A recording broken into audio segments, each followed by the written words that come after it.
Welcome to job मंत्र channel.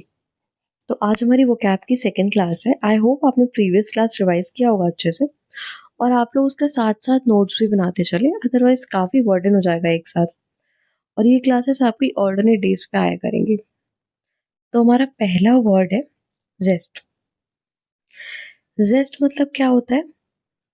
Someone who is very energetic, someone who is very enthusiastic. Like अगर कोई भी अपने काम को लेके बहुत इंटरेस्टेड रहता हो, वो बहुत खुश रहता हो उस चीज़ को करने में, तो ऐसे व्यक्ति को हम बोलते हैं जेस्ट। तो इसका ऑप्शन होगा डी। अगर हम बाकी ऑप्शंस देखें तो indifference, detachment, unconcern. So indifference and unconcern ये दोनों एक दूसरे के सिनोनिम्स हैं। इसका मतलब होता है उदासीन। समवन जैसे किसी चीज से फर्क ना पड़ता हो, वो अपने में रहता हो, आप उसको कुछ भी कहो उसे कोई फर्क नहीं पड़ेगा। वो हर सिचुएशन में सेम रहेगा, चाहे वो अच्छी सिचुएशन हो चाहे वो बुरी सिचुएशन हो, he will always be same. तो ऐसे पर्सन को हम बोलते हैं इंडिफरेंस या फिर unconcern. Detachment is opposite of attachment. When you get attach to something, आप उसको पसंद करते हो। When you get detach, you get separated, आप उसको पसंद नहीं करते हो। तो detachment is separate. Next is zeal. तो जील मतलब क्या होता है? Passion. When you are really passionate for your work, for something, for anything. मान लो आप इंग्लिश के लिए पैशनेट हो, मान लो आप आर्ट्स के लिए पैशनेट हो, वो काम करने में आपको पसंद आता हो, आपको उसको बहुत लाइक करते हो, इज जील। अगर हम विजडम, यहाँ पे जो एक वर्ड लिखा है उसको देखें, तो विजडम मतलब होता है the ability to make good judgments. मतलब कोई बुद्धिमान व्यक्ति है जो अपने जजमेंट्स को बहुत अच्छे से ले सकता है, उसको हम बोलते हैं विजडम।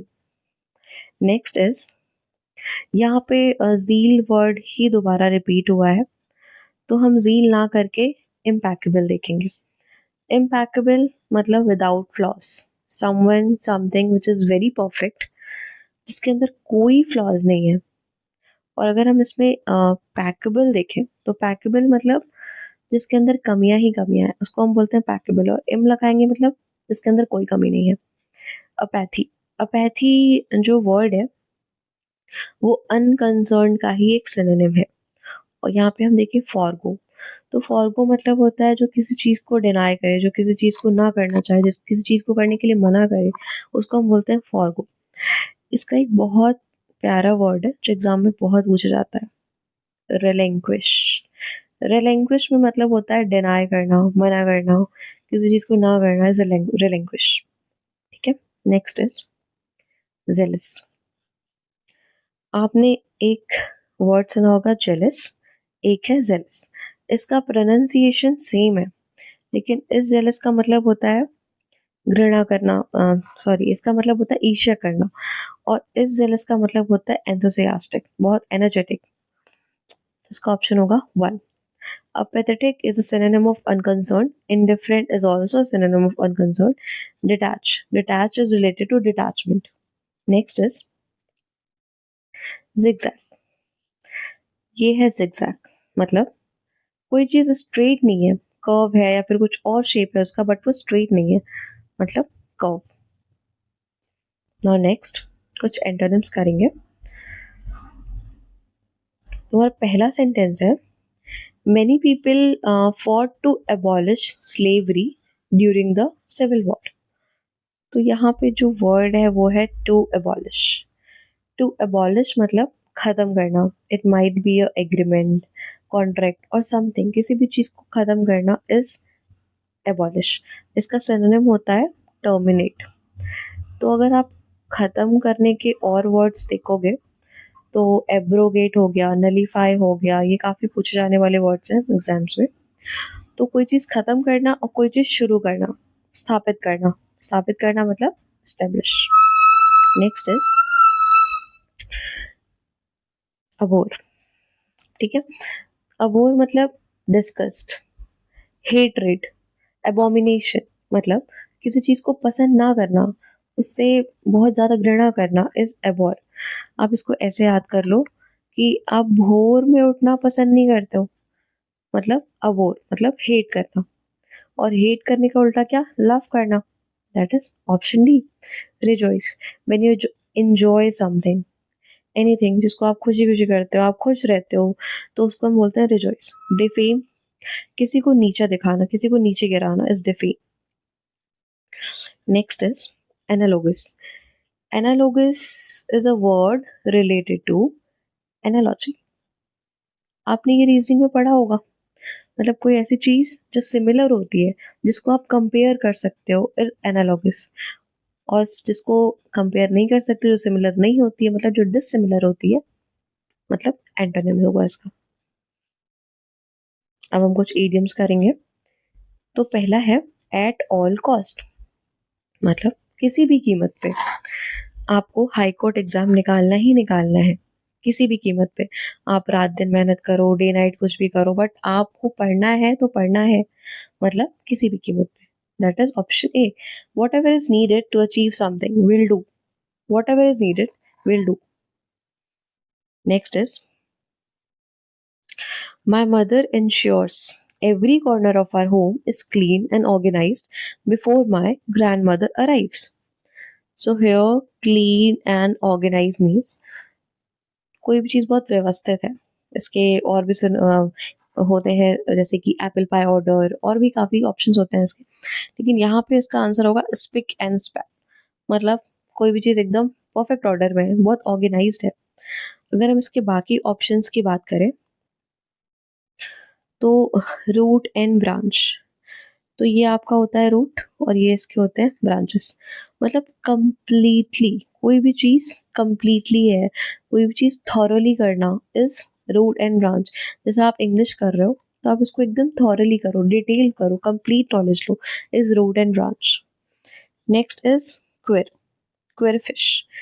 क्वेर का मतलब ये होता है बहुत अजीब, ठीक है। कोई भी सिचुएशन, कोई भी चीज़ बहुत अजीब है, तो उसको बोलोगे a queer fish. Last is a rainy day. मान लो आपके पास कुछ पैसे आ रहे हैं, ठीक है, तो आप उनको, कुछ पैसे आप अलग करके रखते हो ताकि आप उसको अनएक्सपेक्टेड सिचुएशंस में, ऐसे सर्कमस्टेंसेस में यूज कर सको जो आपको नहीं पता है, मतलब अनएक्सपेक्टेड है, वो अचानक से हो जाए। तो वही होता है, मतलब रेनी डे, मान लो अचानक से रेन शुरू हो गई, तो उस चीज के लिए आप तैयार रहो, उसके लिए आप रेडी रहो, तो उसको हम बोलते हैं रेनी डे, मतलब unexpected situation. A night owl, a night owl मतलब someone who loves to work at night, या फिर जो रात में जग के, या फिर रात में मेहनत करता हो, रात में वर्क करता हो, रात में पढ़ाई करता हो, इज अ नाइट आउल। इसका ऑप्शन होगा D, a person who prefer to be awake late at night. और अगर आप नाइट आउल मतलब जो रात में वर्क करता हो, और जो दिन में वर्क करता है उसको क्या बोलते हैं? अर्ली बर्ड, ठीक है। Next, at your beck and call, मतलब to have absolute control over someone. जैसे कि यहाँ पे आप, एक वर्ड है बैक और एक वर्ड है कॉल। बैक वर्ड डिराइव हो रहा है बैकॉन से। बैकॉन मतलब होता है किसी भी पर्सन को, किसी भी चीज को बुलाना, सिग्नल देना, इशारों से बुलाना। और कॉल मतलब होता है टू स्पीक टू समवन, मतलब अगर आपका कोई सर्वेंट है या फिर कोई भी है जो आपके एक इशारे पे, आपके एक कॉल पे हमेशा अवेलेबल रहता है, आपको हमेशा ओबे करता हो, आपकी बातें मानता हो, तो आप उस पे मतलब एक कंट्रोल ही तो कर रहे हो ना, to have absolute control over someone. आप बेकॉन और कॉल ऐसे करके इसको याद कर सकते हो। Next is one word substitution. So he is an atheist although he respects everyone believe. तो एथिस्ट मतलब होता है जो भगवान पे विश्वास ना करता हो, मतलब one who does not believe in God. और थेइस्ट मतलब होता है someone who believes in God. और इसका एक और वर्ड होता है जो होता है एगोनिस्ट। एगोनिस्ट, ये ऐसा व्यक्ति है जिसको पता ही नहीं है, मतलब जिसको नॉलेज ही नहीं है कि भगवान है या भगवान नहीं, ये श्योर नहीं है अपनी बिलीफ को लेके, लेकिन एथिस्ट और थेइस्ट दे आर श्योर। मतलब ये श्योर है कि भगवान नहीं है, ये श्योर है कि भगवान है, लेकिन ये पर्सन कौन है? जो बीच का है, जिसको नहीं पता कि भगवान है कि नहीं है, वो श्योर नहीं है अपने बिलीफ को लेके। इसका ऑप्शन होगा D. Next is a place where birds are kept. जहाँ पे बर्ड्स रहती हैं, ऐसे प्लेस को हम क्या बोलते हैं? एवियरी। एवियरी और एक वर्ड होता है एपियरी। यहाँ पे वी और पी का फर्क है सर। तो एवियरी जहाँ पे बर्ड्स रहती हैं, एपियरी जहाँ पे बीज रहती हैं, उनको हम बोलते हैं अ place where bees are kept, उसको हम एपियरी बोलते हैं। अदर ऑप्शन है इसके जू, सेंचुरी, हाइव। हाइव तो सबको पता है, मधुमक्खी के छत्ते को हाइव बोलते हैं। अब देखो, सेंचुरी और जू, सबको लगेगा कि सेम ही है, ऑब्वियसली है सेम, लेकिन कुछ अलग है। कैसे? जू में भी हम एनिमल्स बर्ड्स को रखते हैं और सेंचुरी में भी हम रखते हैं, लेकिन सेंचुरी एक प्रोटेक्टेड एरिया है और जू एक ओपन है। मतलब यहाँ पे पब्लिक अलाउ होती है कि आके आप जाके आप देख सकते हो, लेकिन यहाँ पे ऐसा नहीं होता है। यहाँ बहुत लिमिटेड होता है कि आप बहुत रेयर ही ऐसा होगा कि हम सेंचुरी में जाके आप देख सको।